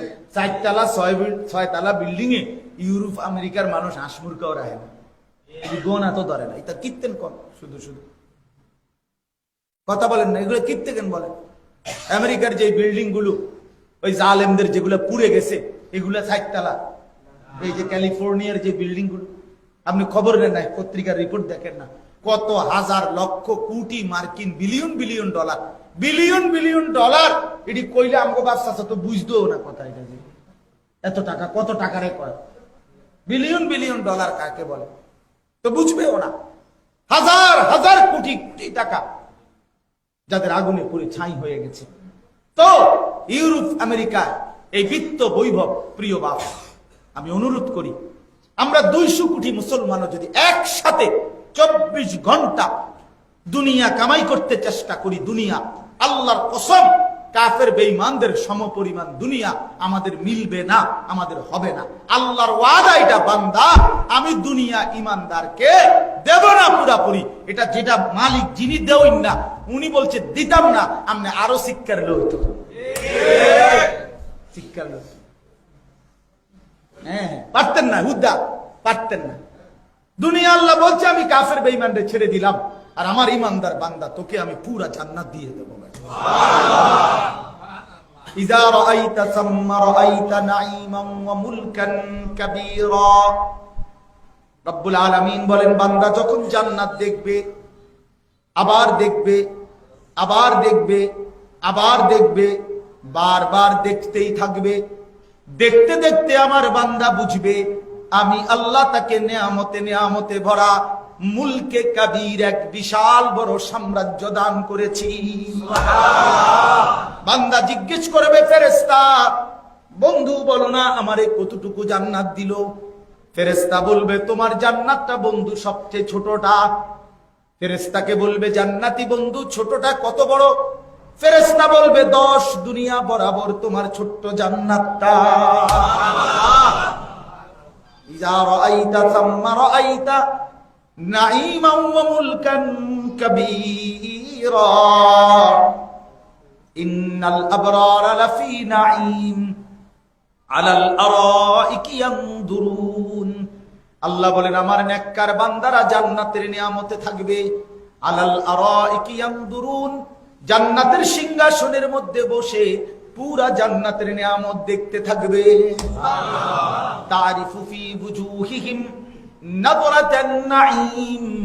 আল্লাহ বলে প্রত্যেকটা জান্নাতীর চেহারার মধ্যে বন্ধু আপনি চির হাসি আনন্দই শুধু ঝলমল করছে দেখতে পাবেন। ইউসকাউনা মির রাহিকিম মাখতুম খিতামুহু মিস্ক। আল্লাহ বলেন এক এক বোতল এক এক গ্লাস শরাব পান করানো হবে আমার জান্নাতি বান্দাকে। প্রতি গ্লাস, প্রতি জগ, প্রতি মগ, প্রতি বোতল ইনটেক আলাদা আলাদা সিল মারা, মোহর মারা। এক গ্লাস দুইজনে না, এক বোতল দুইজনে না, এক বোতল দুইবার না, এক বোতল তিনবারে না, প্রতিবার আলাদা আলাদা ইনটেক বোতল, আলাদা আলাদা গ্লাস, নতুন করে করে সিল লাগানো, মোহর মারা। আর এটা বান্দা খুলবে, মোহরটা মানে সিলটা সরাবে তো পুরা জান্নাত মিস্কের ঘ্রাণে ভরে যাবে। খিতামুহু মিস্ক ওয়া ফি যালিকা ফালিয়াতানাফাসিল মুতানাফিসুন। আল্লাহ বলে এজন্য বান্দা যদি প্রতিযোগিতাই করতে হয় এমন জান্নাতের প্রতিযোগিতাই তো করা উচিত। ঠিক কথা। ওয়া ফি যালিকা ফালিয়াতানাফাসিল মুতানাফিসুন। দুনিয়ার প্রতিযোগিতা করে কোনো লাভ নাই। তাফসীরের মধ্যে লিখছে মুফাসসিরিনে কেরাম বলে প্রিয় বাপ, দুনিয়ার প্রতিযোগিতায় কেউ যদি জিতে যায় সেও তো মরে যাবে। তাই জিতটা কি লাভ হলো? টাকা তো হইছে 1000 কোটি, কিন্তু মরে গেলেন কেন? এতে জানি গরিব দেখে মরে গেল, আপনি কা মরেন? কথা বলেন না কেন? আপনি কোন অভাবে মরে গেলেন? হ্যাঁ, এজন্য ফি যালিকা ফালিয়াতানাফাসিল মুতানাফিসুন। আল্লাহ বলেন যদি প্রতিযোগিতা করতে হয় জান্নাতের করো, দুনিয়ার প্রতিযোগিতা করো না। দুনিয়ার প্রতিযোগিতায় জিতলেও মরে যাইবা, হারলেও মরবে কিনা বলেন না কেন? হ্যাঁ, ভারতের এক বড় ধনী ছিল, নাকি এখনো আছে, যে মুকেশ আম্বানি। হ্যাঁ, এ তো পৃথিবী বিখ্যাত ধনীদের একজন। তার শুধু বাড়িটার নির্মাণ ব্যয় হয়েছে 18,000 কোটি টাকা। এটা পত্রিকার রিপোর্ট। তা আপনি 18,000 কোটি টাকা দিয়ে কোন দিন বিল্ডিং করবেন? 18,000 কোটি টাকা বুঝে নাকি খামখেয়ালি? 1800 টাকা নাকি? বুঝেন না? পারতেন না দুনিয়া, আমার বাপ পারতেন না। দুনিয়া আল্লাহ দিবে না আমাদেরকে। আল্লাহ বলছে দুনিয়া বান্দা শুধু বকদরে জরুরত, প্রয়োজনের একটু দিচ্ছি দুনিয়া, বাকিটা পুরা দেব আমি আখিরাত। কিন্তু এই বেঈমান এই নাফরমানদেরকে বলে নিছি, এক বিন্দু এক ঢোক চোখটা বন্ধ হইলে কোন নাফরমান, কোন পাপী, কোন বেঈমানকে আমি আল্লাহ এক ঢোক পানিও পান করতে দিব না, এক লোকমা খাবারও দেব না। দুনিয়া তো ইমানদার বেঈমান দুজনরে দিলাম, আখিরাত কিন্তু দুজনরে দেব না। বুঝেন নাই? দুনিয়া তো নেককারও খায় পড়ে, করে না? কথা বলেন না কেন? তো দুনিয়া তো সবারই চলছে। এখন বাঁচতেছে মনে করেন 7:34 আমার ঘড়িতে। তো আজকে আমরা যারা মাগরিবের নামাজ জামাতে পড়ছি, আমগো এখন বাজে কয়টা বলে না কেন? তার যেই নাফরমান গুলো নামাজ পড়ে নাই, এই অপদার্থদের বাজে কয়টা? এখন হেঁটে কি আগাইছে? হ্যাঁ, কিতা আগাইছে কিতা? বুঝেন নাই আমার কথাটা? আমরা পিচ্ছে গেলাম কই? আমরা যারা 5 ওয়াক্ত নামাজ পড়লাম বা পড়ছি, তো আমরা আজকে যদি হয় রবিবার, তো নাফরমানেরা যে মঙ্গলবার, অবশ্যই মঙ্গলবার। কেন? হে আগাই গেছে না, এটা বলা, সে তো আগাই গেছে অনেক। তো কি আগাইলাম? এটা সমান দুনিয়া। সমান রাত, সমান রাত। সেজদাওয়ালার জন্য গরুর গোশতের যে স্বাদ, সেজদাবিহীন নাফরমানের তো একই স্বাদ। তাইলে দুনিয়াতে একই ভোগ করলাম, কিন্তু আখিরাত তো সমান ভোগ করা যাবে না। এই জন্য প্রিয় বন্ধু, ভুল কইরো না আখিরাত। এই ছেলে বাবা, বাহিরে গিয়ে মোবাইল টিপো, বাহিরে জায়গা আছে অনেক, যাও, এত কষ্ট করে মোবাইল টিপতেছ মসজিদের কোনার মধ্যে, তোমার কষ্ট হইতেছে তো বাবা, আমার গাড়িতে যাও, নাহলে গাড়িতে এসি আছে, ওইটা চালায়।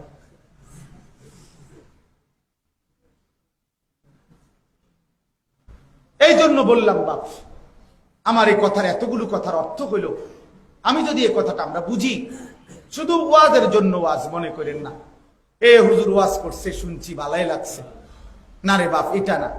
বরং দিলের মধ্যে আমরা যদি বুঝি যে আমাদের জীবন আসলে আখিরাত, আমরা মুমিন, আখিরাতের পুরাটা আল্লাহ মুমিনদের জন্য বানাইছে, জান্নাত পুরাটা ইমানদারের জন্য, মুত্তাকিদের জন্য, তাকওয়াওয়ালার জন্য। অতএব আমাদের জীবন যদি হয় আখিরাত, এই আখিরাতের জন্য সর্বশ্রেষ্ঠ মৌসুম, সিজন মাহে রমজান। এই কথাটাই আমি বলতে চাইছি। আমার এই এতগুলো কথা বলার উদ্দেশ্য হইল, রমজান আমাদের সামনে, রমজান আমাদের আর একটা মাস নাই, কোনোভাবেই আর এক মাস নাই, এই মাত্র 27-28 দিন। এই 27-28 দিনে আমরা যদি একটু হিম্মত করি, আগের থেকে গুছাইতে চেষ্টা করি। আমার মনে করেন 24 তারিখ উমরার ফ্লাইট, রমজানের 4 দিন আগে, তাহলে আমি এখন থেকে আমার সব কিছু গুছাইতেছি, যে আমি 23 তারিখ পর্যন্ত মাহফিল নিয়ে রাখছি। 24 তারিখের মাহফিল যেদিন আমার শুনাইছে ফ্লাইট, আরো 15-20 দিন আগে, ওই দিনে 24 তারিখ যাদের মাহফিল ওনাদেরকে মানা করে দিছি যে ভাই, আমি আমার 24 তারিখ দিনের বেলা ফ্লাইট, আমি উমরার থেকে আইসা এক বড় বুজুর্গ বাংলাদেশে আসবেন, ওনার কাছে 5 দিন থাকবো, শেষ দশক এতেকাফ করব, রমজানে শেষ 10 দিন। তো একটা প্ল্যানিং এখন থেকে হিসাব মিলাইতেছি, যে রমজানের আমার হিসাব। তা একজন মুসলমান হিসেবে আমাদের প্রত্যেকের উচিত, আগত রমজান আমি আখিরাতের সিজন, আখিরাতের মৌসুম, জান্নাত কামাই করার মৌসুম, এই মৌসুম যে কাজে লাগাইতে পারে সে বুদ্ধিমান। পাকা ব্যবসায়ী মৌসুম চিনে, সিজন এখন কাপড় চোপড়ের, আপনি লই আইছেন ছাগল, বুঝেন না কথাটা? সিজন আলুর, আপনি লাগাইছেন ফুলকপি, দৌড় ব্যাক করবে, এটা মৌসুমও চেনো না। মানুষ বলবে কি না, বলেন না কেন? পাকা ব্যবসায়ী সিজন বুঝে, হ্যাঁ, পাকা কৃষক, বুদ্ধিমান কৃষক মৌসুম বুঝে, যে এখন কোন তরকারি লাগাইতে হবে, কোন ফসল ফলাইতে হবে খেতে। সিজন না চিনলে আপনার ব্যবসা করা যায় না, সিজন না চিনলে ফসল ফলানো যায় না। ঠিক ইমানদার হিসাবে, মুমিন হিসাবে আমাদের চেনা উচিত, আমার আখিরাতের সবচেয়ে বড় সিজন মাহে রমজান। মাহে রমজান, আল্লাহ তাআলা বলছে, নতুন করে বান্দা ইফতার দিলাম।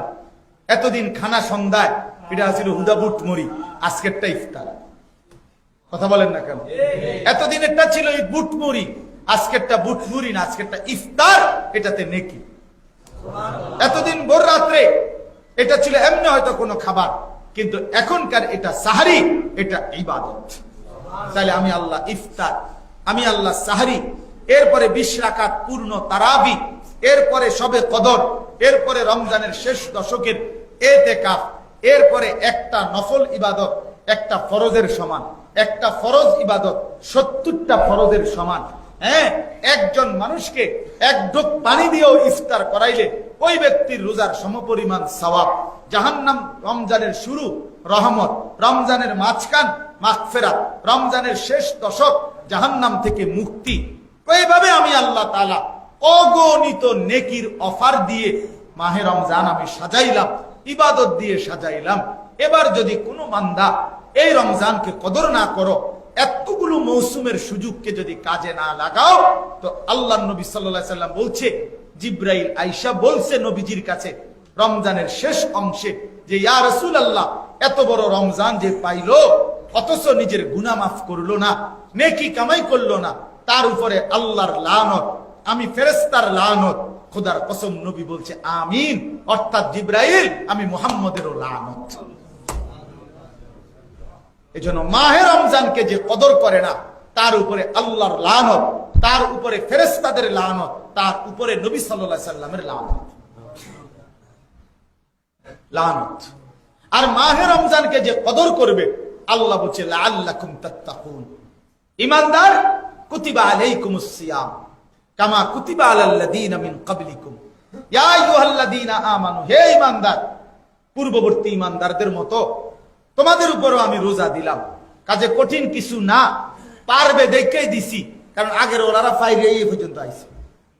কাজে এটা পারবা, কঠিন কিছু না। তবে বরকত কি? কেন রোজা দিলাম? অভাবের কারণে না, লাআল্লাকুম তাত্তাকুন।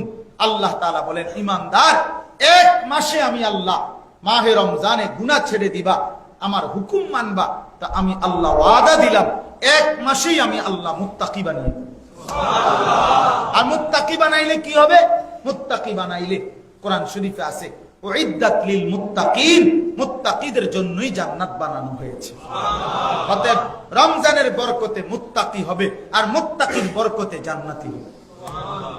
এইজন্য এক মাসে জান্নাত। কয় মাসে জান্নাত? এক মাসে জান্নাত। আল্লাহ তাআলা বলছে, ইয়া আইয়ুহাল্লাযীনা আমানু, আমার বান্দা, হে ঈমানদার, এই পাসপোর্টটা ঈমানের পাসপোর্ট, এটা আমার হাতে দাও। আমি নিলাম, আমি বান্দা ওয়াদা দিলাম, একটা মাস আমার হুকুম মানবা, গুনাহ ছেড়ে দিবা। মিথ্যা, চুরি, ডাকাতি, জিনা, ব্যভিচার, মদ, জুয়া, সুদ, ঘুষ, নারী, ছবি, নাটক, সিনেমা, অশ্লীলতা, অসভ্যতা, বেহায়াপনা, বেপর্দা, এই সব হারাম ছেড়ে দাও। আমার ইবাদতে লেগে থাকো, ইফতার করো, সাহারি করো, 20 রাকাত তারাবি পড়ো, 5 ওয়াক্ত নামাজ জামাতের সাথে পড়ো, কিছুটা তাসবিহ পড়ো, কিছু কোরআন তিলাওয়াত করো, ইফতারের আগ মুহূর্তে দোয়া করো, রাত্রিবেলা সেহরি খাইতে উঠা 2 রাকাত নফল নামাজ পড়ে আমার কাছে দোয়া করো। বান্দা, আমার বন্দেগীতে লেগে থাকো। একটা মাস সবে কদরের তালাশ করো, শেষ দশকে রমজানে ইতিকাফ করো। আল্লাহ পাক বলেন, বান্দা, এই এক মাসে আমি আল্লাহ এক চাঁদ উঠাইয়া রমজানে তোমার পাসপোর্ট নিছি, আর ঈদের চাঁদ উঠাইয়া তোমার পাসপোর্টের ভিতরে তাকওয়ার ভিসা লাগাইয়া দাও। সুবহানাল্লাহ। পাসপোর্টও হলো, ভিসাও হলো, ঈদের দিন জান্নাতের ফ্লাইট। সুবহানাল্লাহ। পাসপোর্ট ভিসা রেডি, তাহলে ফ্লাইট হবে কোন দিন? ঈদের দিন। ফ্লাইট কোন দিন? আল্লাহ ওয়াদা দিয়েছে, বান্দা 31 দিন লাগবে না, ভিসা লাগবে 30 দিনে। আর যদি আমি আল্লাহ পছন্দ হয় 29 দিনও দিয়ে লাইতে। তবে 31 দিনে নেব না কইলাম, সাফ কথা। 30 দিনে ভিসা লাগবেই, 30 দিনে ভিসা, জান্নাতের ভিসা লাগবে, তাকওয়ার ভিসা লাগবে, ঈদের দিন যান ফ্লাইট। এজন্য হাদিসে আছে, ঈদের দিন আল্লাহ ফেরেশতাদেরকে বলে, ফেরেশতারা বলো তো, যেই গোলাম, যেই কর্মচারী তার মালিকের কর্ম শতভাগ ঠিক মতো আদায় করেছে, তার পুরস্কার কি, তার মজুরি কেমন হওয়া উচিত? তো ফেরেশতারা বলে, রব্বুল আলামিন, তাকে তার পূর্ণ পারিশ্রমিক দেওয়া উচিত। তো আল্লাহ তাআলা বলেন, তোমরা সাক্ষী থাকো, আমি আল্লাহ আমার এই ঈমানদার বান্দাগুলো রমজানের হক আদায় করছে আমি যেমনটা চেয়েছিলাম। অতএব আমি আল্লাহ তোমাদের সাক্ষী রেখে আজকে এই পবিত্র ঈদ উল ফিতরের দিনে আমি আল্লাহ তাদেরকে পুরা মাফ করে দিলাম। হাদিসে আছে, তখন ফেরেশতারা ডাক দিয়ে বলে, হে আল্লাহর বান্দারা, আমরা নিজ কানে শুনে আসছি, ইন্নাল্লাহা কাদ গাফারা লাকুম, নিশ্চয়ই আল্লাহ তোমাদেরকে মাফ করে দিয়েছে। ফারজিউ রাশিদিনা ইলা রিহানিকুম, খুশি খুশি দিলে তোমরা এখন ঘরে ফিরে যাও। ঘরে ফিরে যাও, বিমান আসবে, মালাকুল মউত আসবে, আয়েশা তোমারে জান্নাতের গাড়িতে উঠাবে। এই জন্য দয়া করে আমাদের সামনে রমজান, আমাদের সামনে রমজান।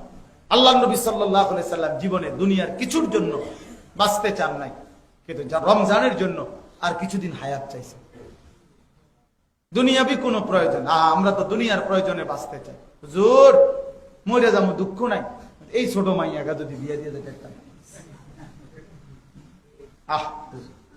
আল্লাহ আল্লাহ করে তারা 3 জন বিদেশ গেছে, আর এই ছোট ফোলাগা এগেরেও যদি কোন রকমে বিদেশ পাঠাই দিতে পারতাম, এরপরে মরলেও আর দুঃখ নাই।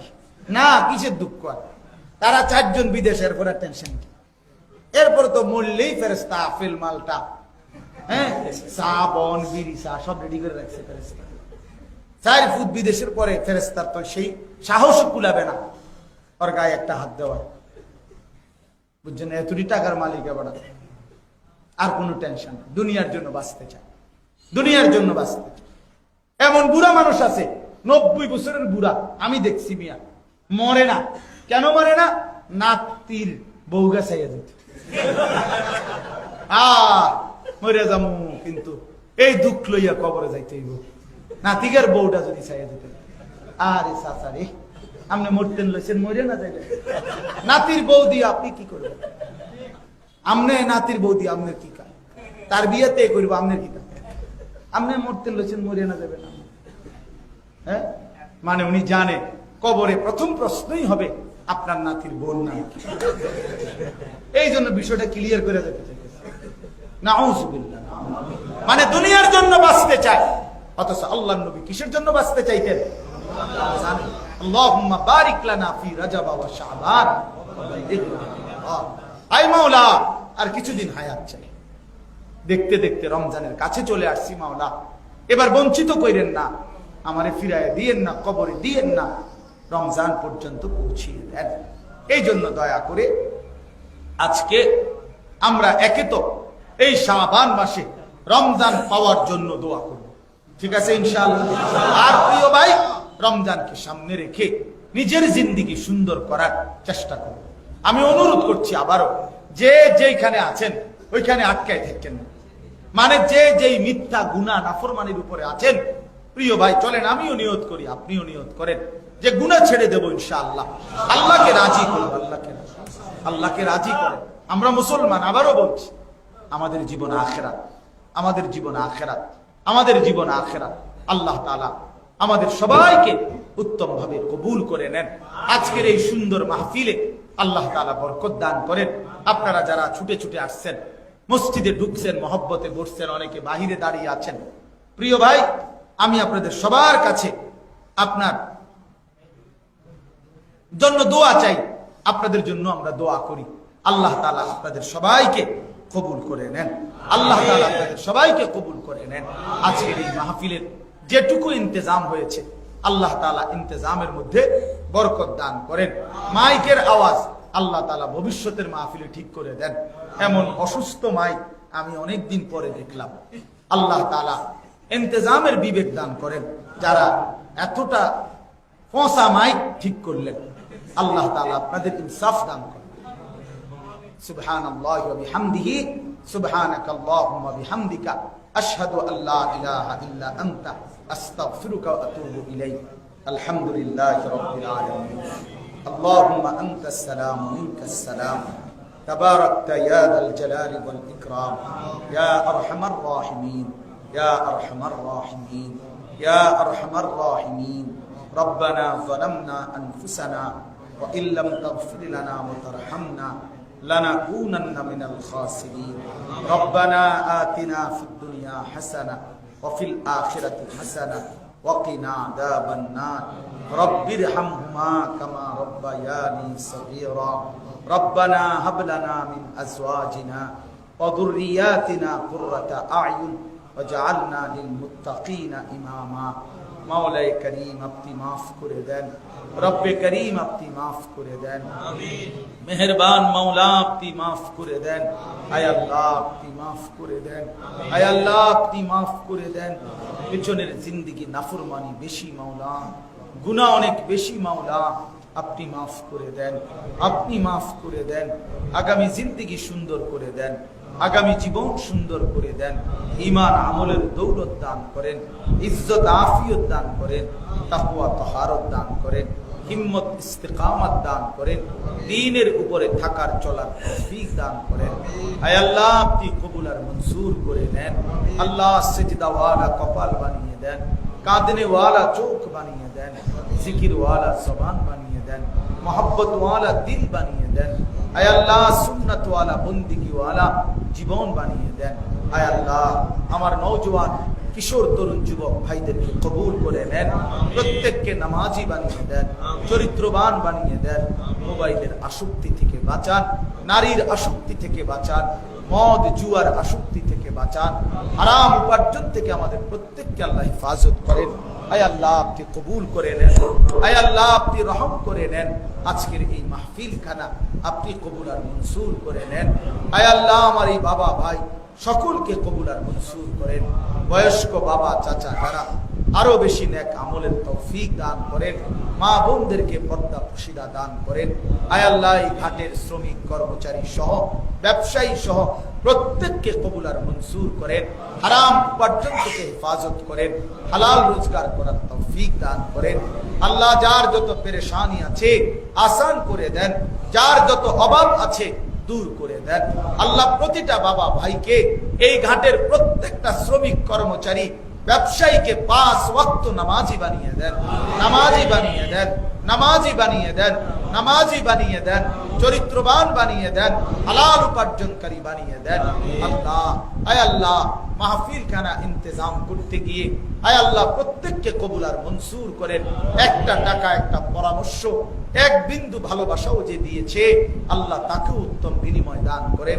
প্রিয় ভাই খুরশেদ ভাই অনেক অসুস্থ, মাওলা বারবার দোয়া চেয়েছে, আল্লাহ তাকে আপনি শিফায়ে কামেলা আজেলা দান করেন। তার হার্টের সমস্যা আপনি সুস্থতার হায়াত দান করেন। আল্লাহ আমার অনেক ভাই যাদের প্রত্যেকের নাম তো আমি জানি না, কিন্তু বারবার এখানে আসলে মহব্বতের সম্পর্ক আল্লাহ আল্লাহ ভালোবাসার এই মহব্বতের সম্পর্ক কায়েম দায়েম করে দেন। আরো যত জনের জন্য যত ভাবে এই মাহফিলকে সামনে রেখে দোয়া চেয়েছে আল্লাহ প্রত্যেকের নেক মাকসাদ পূরণ করে দেন। অসুস্থ বিমারি যারা শিফা করে দেন, কামাই রুজিতে হালাল বরকত দান করেন। প্রবাসীদেরকে সহি সালামতে নিরাপদে রাখেন। মাওলা মাহে রমজান পর্যন্ত হায়াত দান করেন, মাহে রমজান পর্যন্ত হায়াত দান করেন। রমজানকে কদর করবার তৌফিক দান করেন, আখিরাতের পুঁজি সংগ্রহ করার তৌফিক দান করেন। আল্লাহুম্মা বারিক লানা ফি রজব ওয়া শাবান ওয়া বাল্লিগনা রমাদান ওয়া বাল্লিগনা রমাদান ওয়া বাল্লিগনা রমাদান। রব্বিরহামহুমা কামা রব্বায়ানি সগীরা। সুবহান রাব্বিকা রব্বিল ইজ্জাতি আম্মা ইয়াসিফুন ওয়া সালামুন আলাল মুরসালিন ওয়ালহামদুলিল্লাহ।